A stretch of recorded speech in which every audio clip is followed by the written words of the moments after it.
Renato Gaúcho é o novo técnico do Fluminense, tá? O Renato saiu do Grêmio sem ser demitido, é bom a gente deixar isso claro.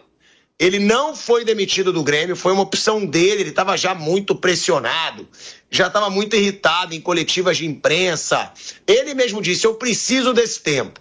Ficou um tempo no Rio de Janeiro do jeito que ele gosta, praia, futevôlei, deu uma descansada e agora segue no Rio de Janeiro para assumir o clube onde ele foi campeão da Copa do Brasil e onde chegou numa final de Libertadores com um baita futebol, aquele Fluminense, que tinha Thiago Neves, o Washington Coração Valente, né? Thiago Silva, e que chegou na final da Libertadores.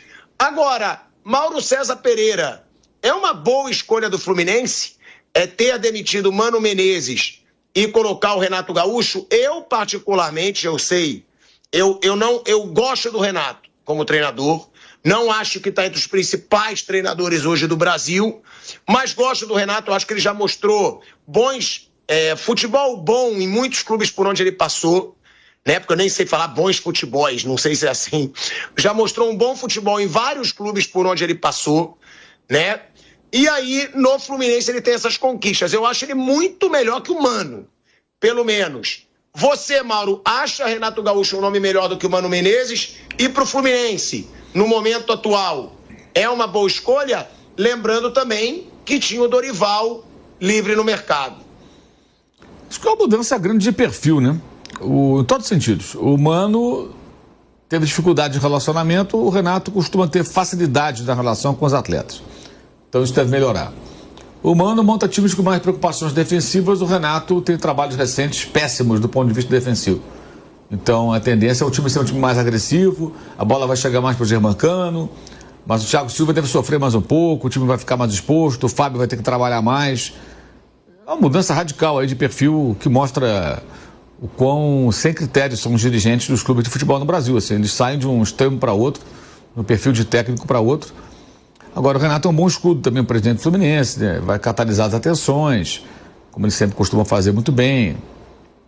Enfim, mais do mesmo, né? É mais do mesmo.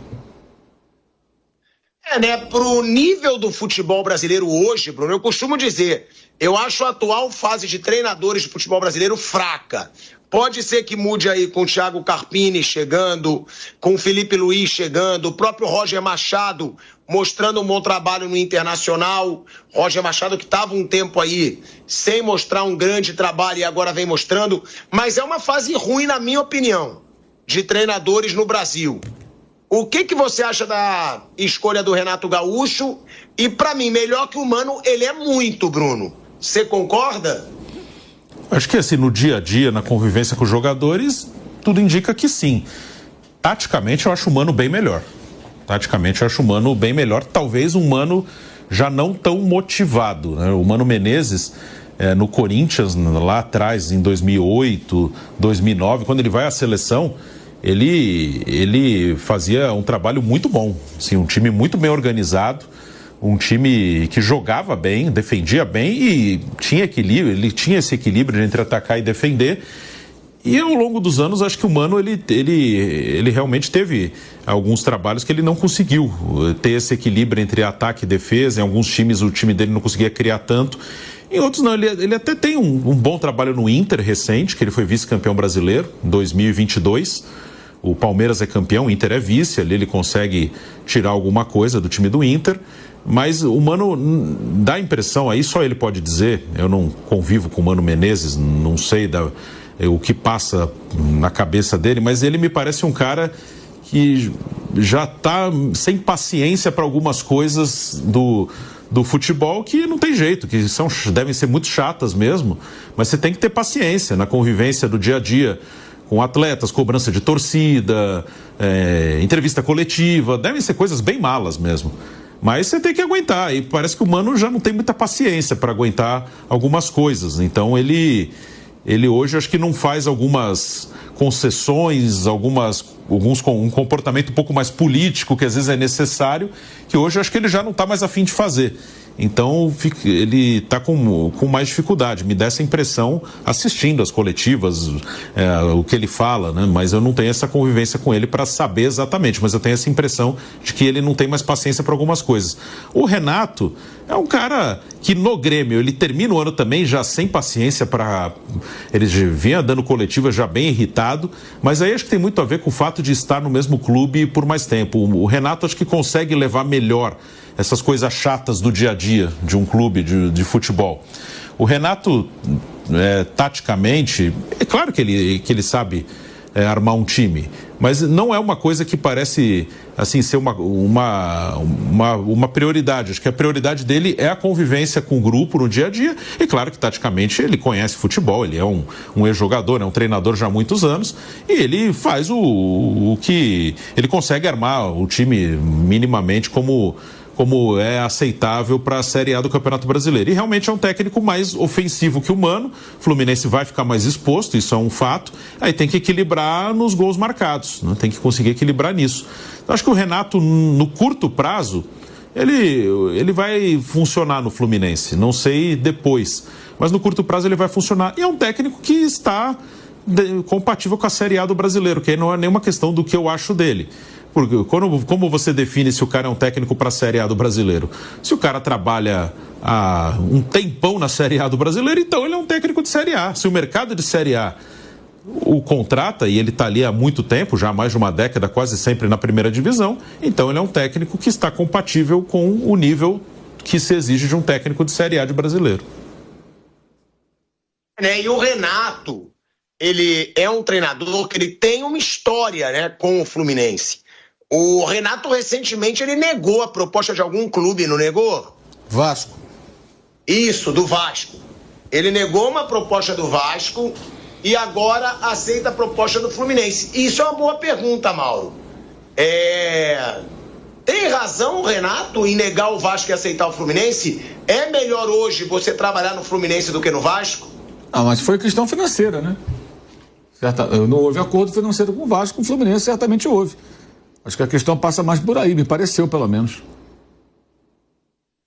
Lembrando aqui números do Renato, em 2024, tá? Pelo Grêmio, 64 jogos, é muito ruim o aproveitamento. Mas lembrando que teve a tragédia, claro, isso interfere um pouco sim. E foram 64 jogos, 28 vitórias, 15 empates e 21 derrotas. 51% de aproveitamento. O Grêmio em muitos momentos ficou ali brigando contra o rebaixamento. E Renato Gaúcho em 2024, sem contar o estadual, tá? Piora ainda mais. Porque 51 jogos, 17 vitórias, 12 empates e 19 derrotas. São mais derrotas do que vitórias. 41% de aproveitamento, tá? Foi o aproveitamento do Grêmio, tirando o estadual, no ano passado, com o Renato Gaúcho. Ou seja, o trabalho do Renato no ano passado, ele ficou devendo. Agora, o Bruno Prado, né, Bruno? Você chegou a dizer que o Mano parece não ter mais paciência para muitas coisas no futebol, né? O Mano, inclusive, vem discutindo muito, né, de forma ríspida com os jogadores. Ele trocou xingamento com o Thiago Silva, teve problema de relacionamento com vários outros jogadores, não só no Fluminense, mas por onde passou. Só que o Renato também me parecia no limite no Grêmio, tá, Bruno? Sim. Eu não acho que o Renato parece mais paciente que o Mano, não, porque o Renato, nessa última fase lá no Grêmio, ele discutia com a imprensa toda a coletiva, ele ameaçava a imprensa, era perceptível, a gente falava inclusive aqui, né, que ele estava no limite. Sim. Eu acho que isso passou a ser um problema para todos os treinadores, você não acha, Bruno? Por quê? Pelas redes sociais. Sim. Eu acho que as redes sociais aumentaram muito a pressão nos treinadores. Você não acha isso, Bruno, que é uma tendência dos treinadores estarem mais impacientes? Porque, vamos falar aqui. Abel Ferreira, impaciente. Renato Gaúcho, estava super impaciente. O Mano Menezes, impaciente. O Vojvoda, recentemente, falou que não estava aturando a situação lá no Fortaleza, diante de tudo que ele fez no Fortaleza. São vários treinadores que, se a gente parar para lembrar aqui, a gente vai lembrar de impaciência, né? Vitor Pereira. Sim, é verdade, isso é uma tendência. Do Renato eu até cheguei a citar, né, o que você falou do Grêmio, talvez também por estar no mesmo lugar há um bom tempo. Talvez em um outro ambiente, no Rio de Janeiro, ele mora no Rio de Janeiro, né? Quando ele não está trabalhando fora do estado, ele mora no Rio, né? Quando ele está sem trabalhar, a casa dele é no Rio de Janeiro. Talvez num outro ambiente ele consiga ficar mais tranquilo, e acho que o Renato ele é mais maleável assim para levar esse tipo de coisa. Lá no Grêmio, nessa última passagem, ele já estava há mais de 2 anos. A anterior foi até mais longa, deu 5 anos e pouco. Nessa última já eram 2 anos e pouco, mas não ficou tanto tempo longe. Então dá quase para somar uma com a outra, né? Ele ficou 1 ano e pouquinho fora só, aí depois retornou. E então acho que talvez o ambiente já do mesmo local, do mesmo time, os mesmos jornalistas ali na coletiva, que ele já tinha algum ranço ali, e os caras com ele também, talvez isso tenha atrapalhado no final dele no Grêmio nesse sentido, né, de já não ter mais paciência. Mas é uma tendência sim, o que você falou, eu concordo totalmente. Hoje a rede social do jeito que está, ela deixa as coisas muito mais desgastantes, muito mais complicadas, muito mais difíceis, porque você é cornetado 24 horas por dia. Que uma coisa é você perder um jogo, aí naquele dia você é xingado, é vaiado, te chamam de burro, enfim. Todo técnico, desde que existe o futebol, passou por isso. Mas era o jogo ali, você foi xingado aquele dia e acabou. Você só ia ter gente te xingando no próximo jogo. Agora é 24 horas. E você tinha, claro, programas esportivos na TV, no rádio, mas assim, acabava o programa, ok, e você podia não assistir o programa se você não quisesse. Hoje, mesmo que o cara não queira assistir programas ou não queira acompanhar, que ele não tem um perfil na rede social, chega nele, porque ali alguém manda no WhatsApp. Ó, o que não sei quem falou de você. Chega no cara, não tem jeito. Alguém vai comentar, o treinador, ele tem vida social. Ele vai jantar com algum amigo, com algum parente, com o assessor dele, com alguém do clube. E os caras vão falar pra ele. Então, essa é a questão. Hoje é 24 horas. Né, Bruno? Manda no WhatsApp. Manda o vídeo, né? Olha o que o Pilhado falou de você. O cara manda lá, manda o vídeo, o corte ali. Então, é 24 horas. Hoje, eu acho que é mais desgastante. Eu acho que hoje o cara fica irritado mais rápido do que ficava há alguns anos. Acho que hoje esse período é mais curto.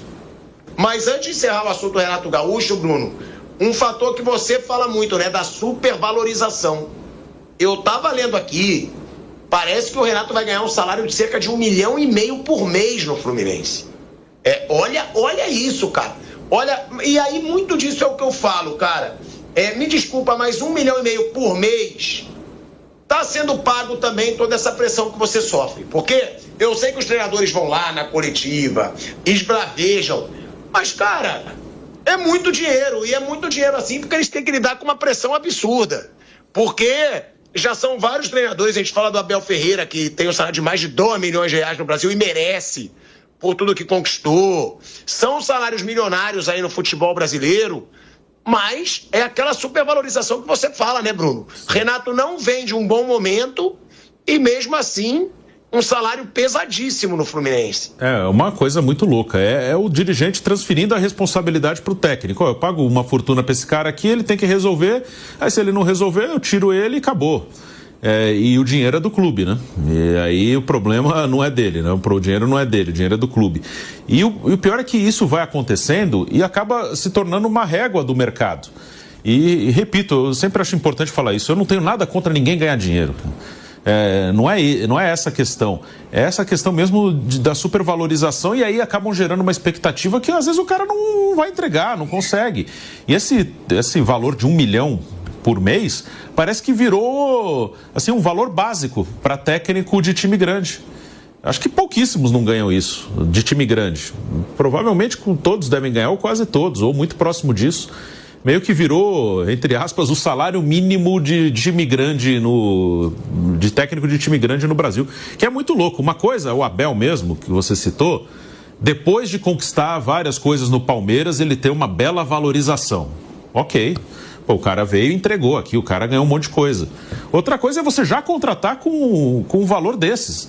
É muito louco, é transferência de responsabilidade e muitas vezes falta de responsabilidade com o dinheiro do clube. Mauro.